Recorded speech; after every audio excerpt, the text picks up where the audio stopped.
चेहरा लगी जैसे पूनम की चांद हो। मारे ला जान तोहर मीठी मुस्कान हो। बाटे न जोड़ तोहर सगरो जहान में, देख के चान शर्मा जाला हो। लागे नैना से नैना निहारत रही, तोहर सूरत दिल में समा जाला हो। राजा हमरो तो मनवा बेकाबू भइल, दिल में रूपवा के ज्योति जरा जाला हो।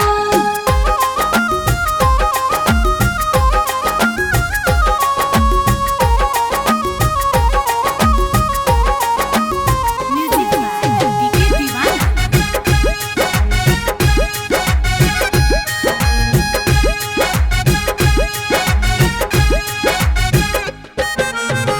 लागता कि कैले बाड़े मेहनत भगवान हो, तोह के बनौले बाड़े फुर्सत से जान हो।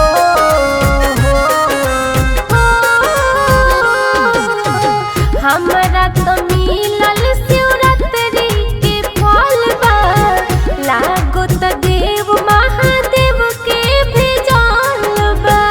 नैना तोहर भारे प्रेम के नगरिया, असहिनु हमके बुझा जाला हो।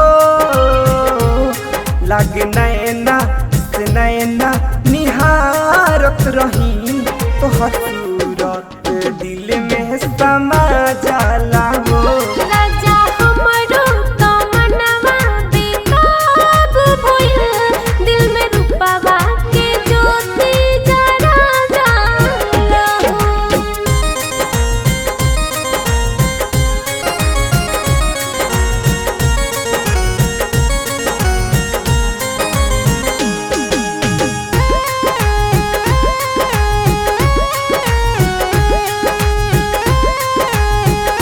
म्यूजिक बाय डीके दीवाना।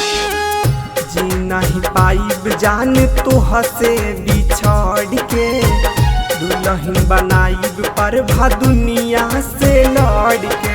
हो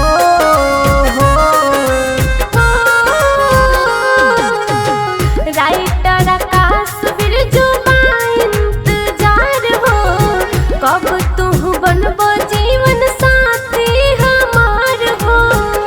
खाके कसम कहतानी गुजरिया, होला बेवफा जे बुझा जल हो। लागे नैना से नैना निहारत रही, तोहर सूरत दिल में समा जाला हो। राजा हमरो तो मनवा बेकाबू भइल, दिल में रूपवा के ज्योति जरा जाला हो। चेहरा लगे जैसे पूनम के चान हो। मारे ला जान तोहर मीठी मुस्कान हो।